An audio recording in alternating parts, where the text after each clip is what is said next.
Well, wrestling fans, so let's talk about what happened on Monday Night Raw, the fallout from SummerSlam. First ever two-night event. That did really great. I thought a lot of fans online liked the two-night event, so they're going to do it again next year. August 4th, 2025, let's get into it. Show open up, recap, the highlights of SummerSlam Night 1, Night 2. And then with Cody Rhodes is undisputed Universal Champion, Brock Lesnar returning, and Seth Rollins cashing in his briefcase after CM Punk beat Gunther and became world champion. Revolution into the ring. They're talking. Seth said his whole game plan. He faked being injured. He lied to Adam Pearce. He has his own personal medical team. Becky Lynch was involved in it outside of the V because apparently Adam Pearce was asking her, like, is he actually legit hurt in that? She kept saying, yes, he is. X-rays showed he's going to be out for quite a while. So he said, thanks to my beautiful wife. She played along as well, so that was cool giving her props. Bronson Reed's got Jey Uso's shoes. I guess he's going to start collecting shoes, but he must have worn those because Jey ain't got that much. Jey ain't got that big feet. No, he ain't got big feet like that. Paul Heyman's bragging up the group. LA Knight comes out. And he's like, memory serves me correctly, I beat you last month at Saturday Night's main event. So I'm the last one to beat you, so I should be first in line for a world title shot. Seth Rollins refuses to give it to him. Adam Pearce comes out. Adam Pearce ain't happy Seth tricked everybody and lied to him and the medical staff and that. So tonight's main event, Seth Rollins, LA Knight for the world title. And Braun Breaker, Bronson Reed is banned from ringside to make it fair. The Oracle, Paul Heyman, could be there, but not the other two guys. The opening match was Rusev and Sheamus. Now, the first match these guys had was awesome. The second match was terrible. It was like watching two turtles go at it. This one was just like the first one. Amazing. That bell rang. Rusev attacked Sheamus like he was a lion going at a big chunk of steak. Just pummeled him down. Sheamus rolled out of the ring to get out and get away from him. Rusev followed him. Thrust kick, overhead release. Back suplexed him. Sheamus hit up. This was awesome. Catch Rusev coming at him and did a power slam on the announce table, but Rusev hit the edge of it. It didn't break, but that looked nasty. Then Sheamus got him in the ring, had an awesome Irish Curse backbreaker, running clotheslines. Rusev was fighting back, more thrust kicks, clotheslines, headbutts, a running elbow across the back of Sheamus as he was down. Sheamus slipped. So he didn't slip. He lost his grip on the top rope as he went for White Noir. So Rusev landed on his side awkwardly.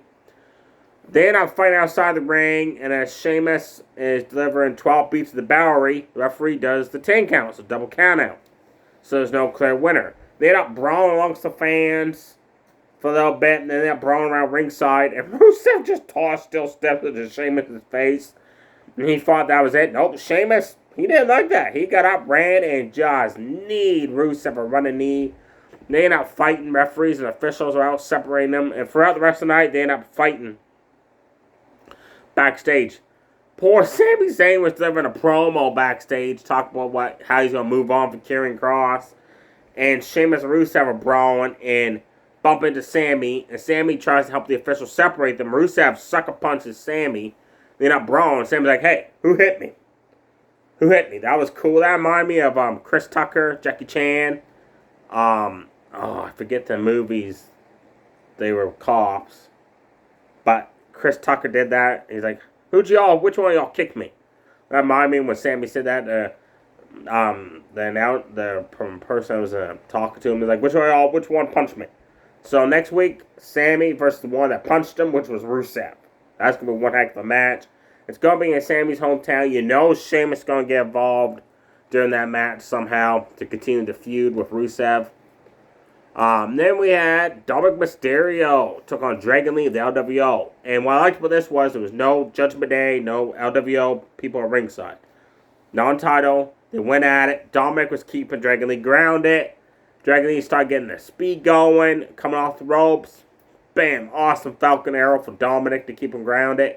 He tied Dragon Lee's mask extension to the bottom rope, but he didn't do a very good job because it didn't stay tied. That was hilarious. Dragon Lee got those awesome kick strikes in the corner going. Dove through the ropes, knocking Dominic halfway up the ramp, sent him back in the ring. Top rope double stomp, and was setting up for his finisher. Dominic countered that, so Dragon Lee countered whatever Dominic was going for and hit a sit-down powerbomb. Suddenly, Ludwig Kaiser and it's got to be the Creed brothers. The second guy that's wearing the mask showed up, and now a third guy showed up. It's got to be the Creeds. They distracted Dragon Lee, and now Dominic hit a running clothesline from behind for the 1-2-3 to pick up the quick win. After the match, he takes his boot off, is going to hit Dragon Lee in the face of the boot. AJ Styles runs out and stops him.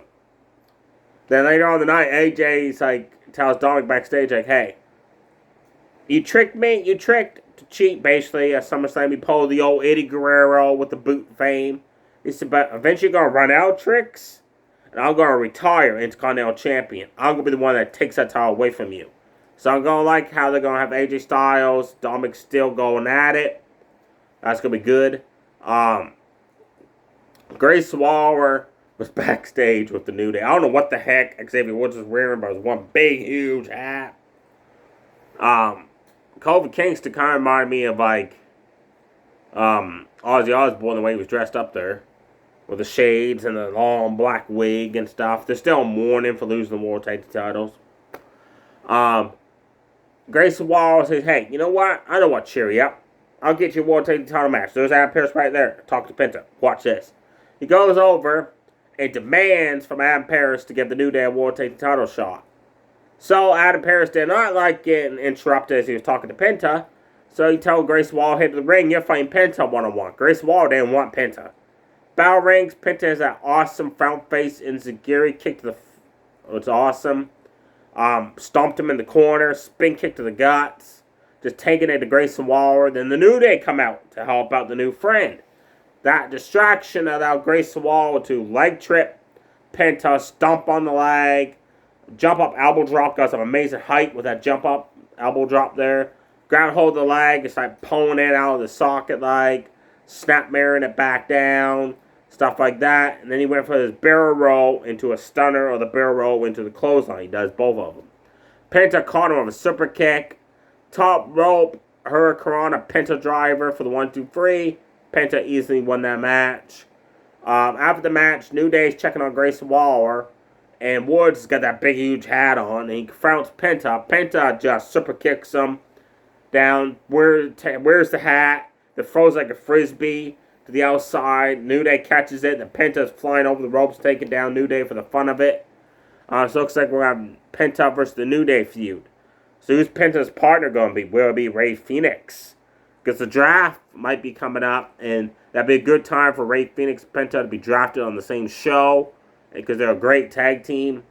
But I still like Andrade Cien almost Rey Fenix as a tag team on SmackDown, so it's kind of like, 50-50 there, right? Charlotte Flair, Alexa Bliss, defending the newly won women's tag team titles against the former champions, Judgment Day's Miguel and Roxanne Perez. That's your SummerSlam rematch. Every Monday Night Raw, SmackDown after the pay-per-view, they always pick a match to have as a rematch. So this one is the one for Raw. Curious which one SmackDown is going to do. They always do once. Maybe be like Solo and Jacob Fatu again. I'm thinking, or maybe Tiffany J. Gaggio again for the women's title. Or a Monte Person matchup again for the tag team titles. You never know, right? Charlotte Flair, Alexa Bliss hit Stereo, Natural Selection, running Blockbuster on Judgment Day. Charlotte Flair chop blocked both of their legs down to set up for their moves. Alexa Bliss pinned Regal. Regal powered out of her like a 1 count and just powered right up.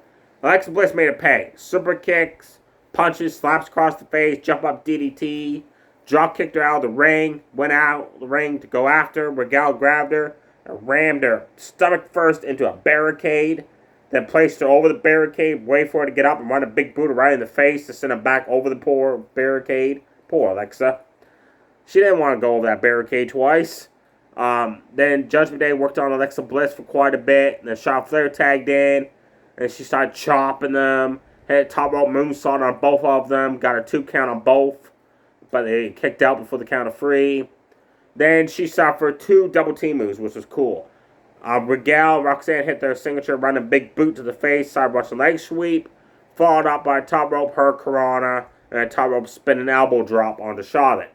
Roxanne went to do a move to the outside onto Charlotte Flair, but Alexa Bliss caught her as she was coming to do the move. Sister Abigail at Nowhere's, Charlotte, and Alexa keep the belts.